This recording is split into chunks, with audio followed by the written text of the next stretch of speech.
So my name's Matt Lorentzen. I'm a Principal Security Consultant at Trustwave Spider Labs. So the title of my talk is Sheepl, Automating People for Red Team and Blue Team Tradecraft. So red teaming is really sort of assessing the detection capabilities of an organisation.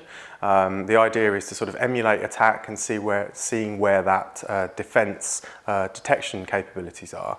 Whereas the blue team side, they're the people responsible for running the networks, they're the people trying to detect attacks and understanding where they have visibility within their network. The biggest problem that I found is Tradecraft development for myself for making it very real world.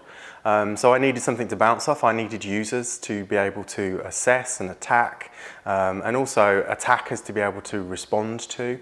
So it was really sort of looking at, in the context of a real network, it's more than just the collection of computers. It contains users, and users use that platform to communicate. So I was really looking at ways that I could emulate that communication platform in order to better develop my techniques and skill sets. So Sheepl, like you assign them tasks in the same way that normal users would operate within a network environment, and you give them a period of time to complete those tasks.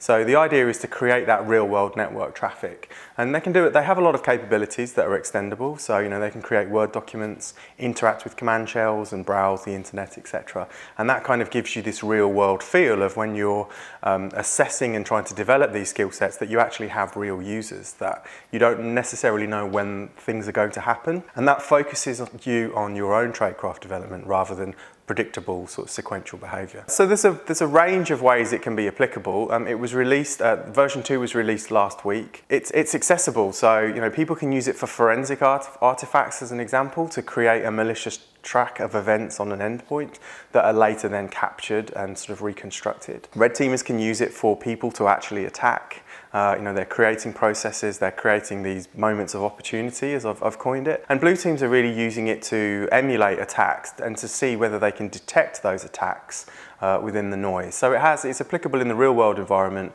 but it also has a lot of capabilities when you're trying to develop training within a lab situation. It's a great solution for companies that already have sort of a baseline of maturity. They've utilised traditional pen testing models as a way to assess sort of common vulnerabilities, etc. And now their focus is really on assuming breach and understanding, well, in the event that we have a breach, what does that look like? Where can we see it? How long does it take for us to respond? And red teaming is very good at that, because if you can tune that sort of malicious behaviour, you can assist companies in determining where that level of, where that baseline is. So I think the key thing that you can take away from my talk is that, the focus is on emulating real world behaviour, emulating users so that we have things to keylog, things to attack, so that we can understand our tradecraft and we can use that to develop red teaming capability or blue team detection capabilities.